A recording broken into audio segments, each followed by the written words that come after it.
These two guys have Minnesota sports flowing in their veins. Mackey and Judd on Score North and ScoreNorth.com. Number 10. Minnesota. Yeah, they thumped Green Bay and dominated them. Oh, by the way, their only loss on the road, Monday Night Football, to maybe the best team in the league, Philadelphia. Kirk Cousins, 34 straight games with a touchdown pass. They're not flashy. They can't blow you away. But they've got upcoming games against the Bears, the Dolphins without Tua, the Cardinals, and the Commanders. So get ready for a 7-1 football team. Again, I think there is a ceiling and there are limitations. But the personnel offensively is excellent. Like Garoppolo, they have a guy that can get it out quickly. I have the Vikings, who thumped Green Bay at 10. Wow. I can't tell if Cowherd's kind of backing off his 13 or 14 win take by having them now 10th and with limitations. But then on the other side, he's like, no, but they're going to be 7-1s. I can't, he's kind of riding the line there. You got to pick a lane there, Colin. I'm sorry. I can't decide, too, because he definitely likes them. But, yeah, 10th doesn't seem like a 13 or 14 win team, right? Yeah, and has limitations. Like, teams with limitations don't win 13 or 14 games. His takes right now are spot on. Like what he just said right now, I think is spot on. Well, I mean, I think the pigskin pecking order we're going to do on Purple Daily would disagree. I've got the receipts for where we all have the Vikings ranked this week, and it's I'll just say this: it ain't 10th. It ain't 10th. No, but his analysis is spot on. I don't think they're 10th right now. But the conference is so weird. I can't decide. Yes. Well, you guys have been spewing all your Vikings takes here the last few days, and I've been down in Arizona just helping my dad, who's going through some health issues. But I've just had these pent up takes for like 3 days now. Okay. And I would just love to throw some Vikings takes at you guys before we get to write that down predictions. Bring 'em on. And then you can, first of all, what's the general tone of where you guys sit after the win over the Saints? Like, I know we did Vent Line together, but this is the first time that we've talked about the game having slept on it for a night or two. What are your quick sort of general takeaways here now a few days later? Dex, go ahead. Mine is I'm willing to sacrifice the Kirk Cousins individual statistics, the more consistent statistics of him, the 35 touchdowns, more of, his season-long stats that he always puts up, if it means there's more of a clutch gene to his game. Now, I think the caveat to that is, Phil, that it's hard to predict clutch. It's hard to quantify clutch. It's unless your name is basically Tom Brady, right? It's hard to quantify that and prolong it over a season. But I'm willing to sacrifice some of the givens of Kirk's nature if it means there's more of a clutch gene to him at the end of games. That's kind of been my take of the Vikings offense through 4 games. And mine has been this. Are they perfect? Absolutely not. There are, as Colin Cowherd said, flaws. But here's the difference, okay? A year ago, with a very similar tone of starts in game flow, right? You are 1-3 after 4 games. This year, 3-1. Overall, I've been pretty positive about the fact that this team, the last 2 weeks especially, has found a way to win games that I contend last year at this time they don't win. And they showed it because they didn't. So I've been pretty positive. Yeah. I think my biggest takeaway right now is that it kind of aligns with what Cowherd said in that clip, that they are in a great position right now. So they're banking these wins. They're 3-1. They've yet to peak or come anywhere near peaking offensively or defensively. Mm-hmm. I think we got to figure out, what does that peak look like? Defensively, it's like, okay, you got half your defense are aging guys who used to be really good, and you're trying to figure out, have they all lost a step? I don't know what the peak of this defense looks like. I think we know what the peak of the offense can look like because we've seen glimpses of it. How consistently can they play at that high level? So we're still feeling out how good can they be, and they've banked a 3-1 record to start the season, and their schedule is really favorable. Even if they slip up a time or two, it's hard not to see them. Like, let's say they slip up and they split these next 2 games, which they're going to be favored in these next 2 games. But if they slip up, they're still 4-2 going into the bye. More likely, they're 5-1 going into the bye. And then Arizona, just a weird vibe all around with that team. Kingsbury and Kyler Murray. Washington, I'm not going to take any road games for granted, but that Washington game, you're going to be favored. The Buffalo game is the hardest game on the schedule. But after you get done with that Buffalo game, you get 3 straight home games. Dallas, solid, but beatable. New England, beatable. New York Jets, beatable. So that's 1, 2, 3, 4, 5, 6, 7. That's 8 games. The next 8 games, when you include those 3 home games, are they going to go worse than 5-3 or 4-4 in that? Let's say they go 4-4 in that stretch, which would be a lot worse than we thought. Mm-hmm.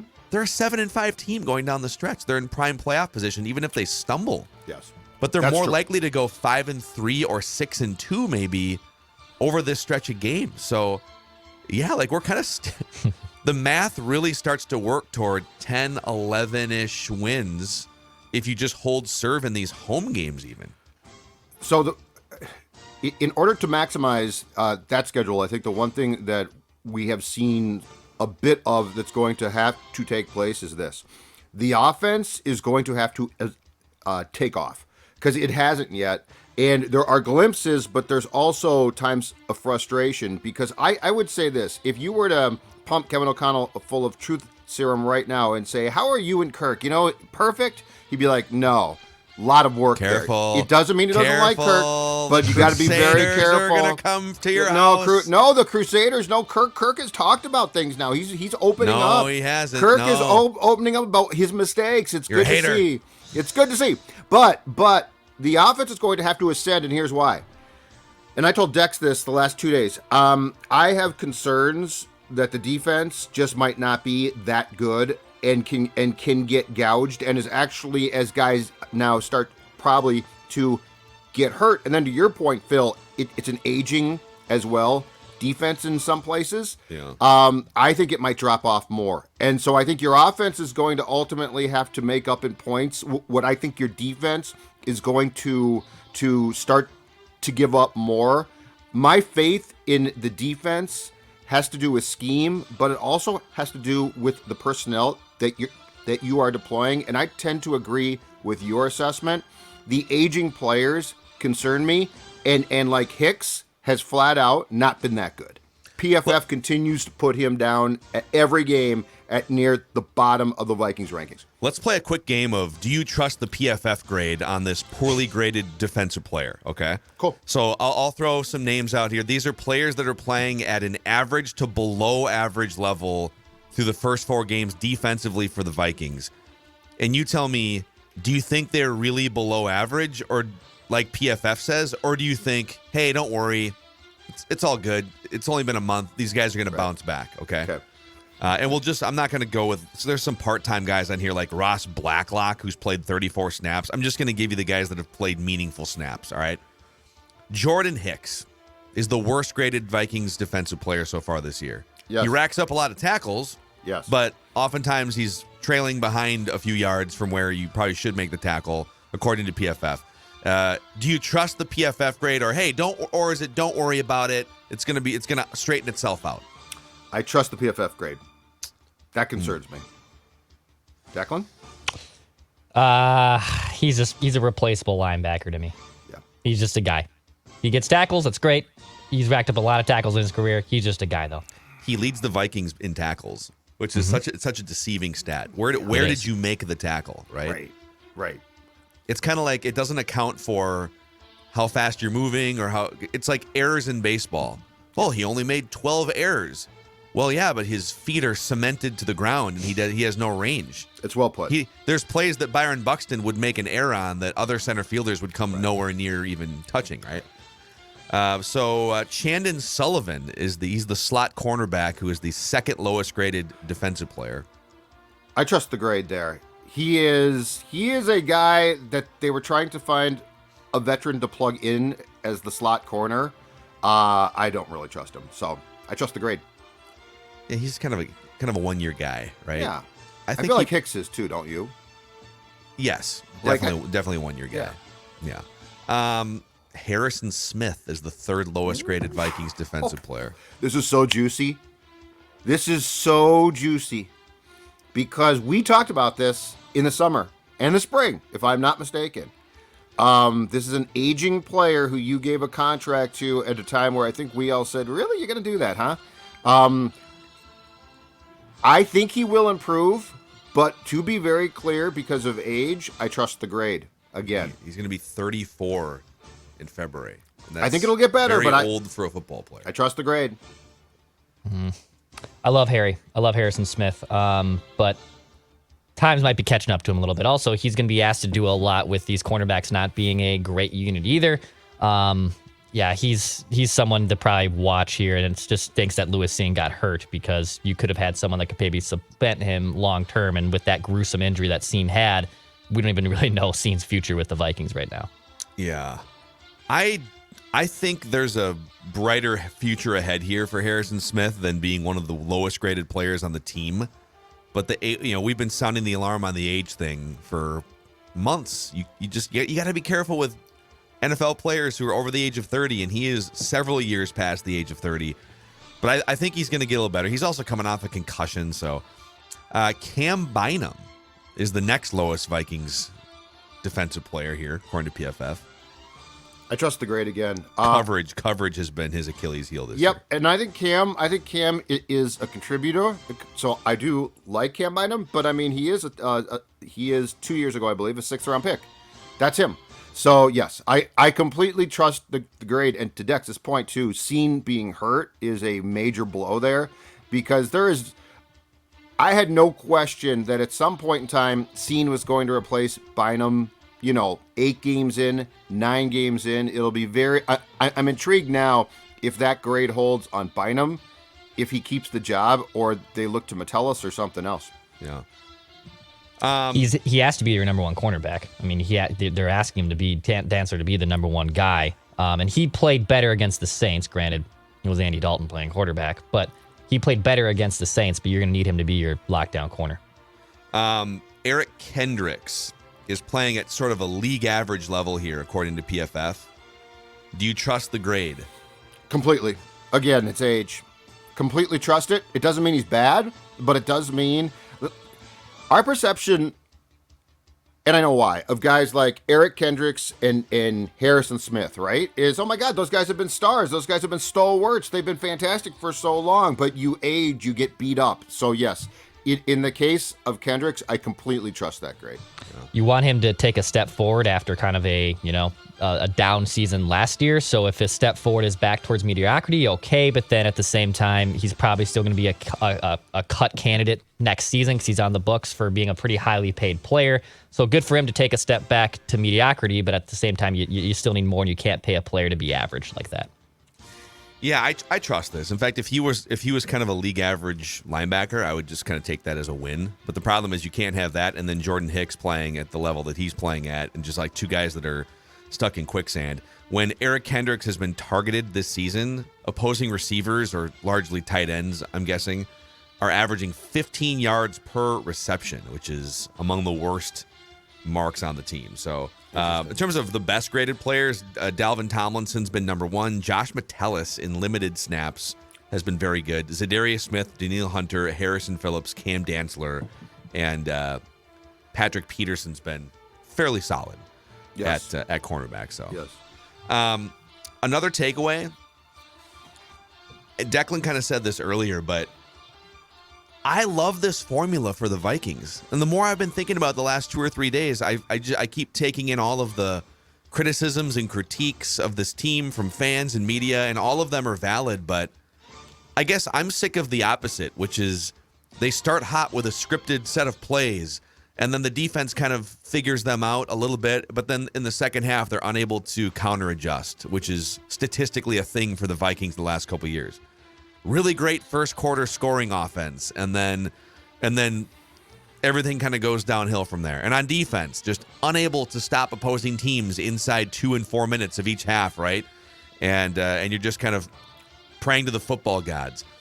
I'd rather these murky games end the way that they're ending, and the Vikings being in control and knowing what they're doing and putting together these drives. Like, this is great. Football is muddy, man. Football is, you're going to face pressure. All of these things are inevitable. And I think we've spent so much time resisting. Oh my God, how can we make it less muddy? How can we How can we make it so that there's no drops, so that there's no pressures? It's like, guys, there's going to be all of these things. Embrace these things and win the game anyway. Like I told you guys on Ventline on Sunday. And it's only been a month, so I don't want to say that they're all of a sudden this clutch team that knows how to win games. I mean, it's the Lions, and then it was a banged-up Saints team. So let's not get too far ahead of ourselves, but I would rather the first 2.5 hours be a little murky and they navigate their way to wins than celebrate the great statistics of the quarterback and this and that and, and have the same thing happen time after time where the defense fizzles out. So give me the great situational comebacks here over anything else. I like this so far. Yeah, and that's why with Kirk's stats, we can't have it both ways. We can't be like, previously we said, where's the clutch gene? Where are the late drives? And the Crusaders would say, yeah, but look at the stats. I mean, those stats are unbelievable. Those stats are fantastic. Going back to Kirk's first year here, I believe 4 games in, his completion percentage, the lowest it's been. I think the QB rating, the lowest it's been. The point is, I don't care, and we shouldn't care, because we can't have it both ways. We can't be like, well, Kirk's stats they're not good enough now. I don't know. No, I don't need his personal success. I need him to take the football late in games against, I don't care if it's the Lions or the 2007 Patriots, and get your ass down the field to either score a touchdown or kick a field goal. And the last 2 weeks, he's done that. And he's done it pretty confidently. Like you don't see there are still times where, Phil, you see skittish Kirk. Quick throw didn't need to be made. Like that's not gone. But you know where we're not seeing it? Late in games when we have on this show criticized him extensively for dude, you can't freak out now. He's not. He gets full credit for that. And I think that is the big change with O'Connell and Cousins. It might not be perfect compared to Zim and Cousins where it was a mess. Yeah. I think we lost Declan. Did we lose Declan from the studio? I don't know. Oh, we're okay. Can you hear me right now? Yeah. Are we alive? Yeah, we're just getting the visual. Okay, you can I thought continue Declan with your fix. had a health crisis there for a second. Not yet. Okay. My family history says otherwise, but right now I'm okay. I am okay. I'm gonna fix this camera. Oh, in the background. I'm gonna fix this camera in the background. Okay. I'm worried. Okay, he's gone again. Now he's gone. Now he's back. It's like he's a magician and he's David Blaine. My God. All right. Well, we've lost the NFL bed because that goes away with Declan's camera. But I'll give you one more here, one more take, and then we can get to write that down predictions. Okay. I love that the Vikings are showing some really positive signs in the end game scenarios that we crucified them for, rightfully so, for the last few years. Yes. So let's start with the middle 8, as Kevin O'Connell via Bill Belichick coins it. Jesus, right? The damn camera. It's not my fault. It's the camera's fault. Let's fix it this week. I feel like it's been a problem for a long time. We can afford to fix it. We're firing it. You're fired. You're fired. The camera's out. It's going on waivers. The Giants can have it. So let's start with the middle 8. And Kevin O'Connell has taken this from the Bill Belichick school of game theory and game management, where if you can dominate opponents in the final 4 minutes of the first half and the first 4 minutes of the second half, you're going to win a ton of games. Mm-hmm. The Vikings, in their wins this season, in their 3 wins, are outscoring opponents 23-0 in the middle 8. So they're, even if it's field goals, like you're putting points on the board going into halftime, you're extending your lead, and then if you can either get the ball back and do something with it early in the second half, or just keep their offense off the field for 45 minutes of real time. It is a real thing, and there's been some studies. We mentioned one last week from Action Network where they just took a week's worth of games a couple years ago, and they only took the score in the middle 8. So forget about what the total score was or the score going into the middle 8 is. Once we enter the middle 8 and then exit, what is the score in the middle 8? And the team that won the middle 8 was like 13-3 that week or something. Mm-hmm. So that's something to keep watching. And then in the fourth quarter, in the Vikings wins this season, they're outscoring opponents 29-11 in the fourth quarter. So these are these are the times, end of half, middle eight, end of the game, where you want to be dominating your opponent. And so far, they are in those 3 wins. The trends are very, they're very positive because of this. I don't know that this particular team is great, but I like what they're doing well. And I think that's coaching too. That's a huge coaching thing. A lot of things that O'Connell is trying to instill and that this team is executing in the course of games, Phil, to me, is a very positive sign, if not for right now, for the future, especially when they get the personnel more towards what they see, which they're not close to right now. Like, they've got some nice pieces, but more and more it's going to trend towards this team being built around what they foresee as being the type of players they want. So that's the good thing to me. Yeah. So those are some of just my thoughts here that have been stewing around in my brain the last couple of days. The last 2 days, you've just been spewing Vikings takes while doing stuff. Yes, just going through family what are you talking keepsakes about? What are you talking and about? stewing on Vikings takes. Like Cousins, yeah, this Cousins thing's working pretty well. Yeah. What's that? I tried to float some takes to like family friends and stuff. They were just like, none of them are Vikings. They're like from Chicago and Phoenix and stuff. Did you float some Bears takes? Although, no, well, I feel like people are mostly just kind of apathetic with the Bears now. They're very nondescript. I did meet a bartender at a great sports bar in Surprise, Arizona, Bonfire, for anyone who's ever been down there. Just like, I guess it's a Broncos and a Bills bar officially, but they show all the games. Mm-hmm. And our server, who just like a bald guy with a beard, I can't remember the guy's name, but he had a John Randall jersey on. Oh, wow. And I was like, dude, are you a Vikings fan? He goes, diehard fan. I'm like, I need to talk to you for 5 minutes. I have takes pent up. And he did too. So I did find a bartender guy, server guy in Arizona that was a Vikings fan and got to sort of test out some takes on him. It was great. How many glasses of wine were you in when you bombarded this man with your takes? It was my first beer of the day, actually. First beer of the day. Okay, yeah, I figured. Of eventually 3 total beers on that day. Okay. Tall boys or short? That day it was short. Last night it was tall. coming back from that trip. Love it. So, all right, should we get to some write that down predictions here? Let's do it. All right, Mackey and Judd. Also, don't forget, again, Vikings Vent Line, the place to be after Vikings games on the Purple Daily YouTube channel. So be sure. And we've got the Surly events coming up in a couple weeks. October 16th, Purple Daily Watch Party at Surly, and then a live Vent Line recording. And then November 6th. So October 16th, November 6th at Surly, both noon games. Hope to see you guys there. Mackey and Judd.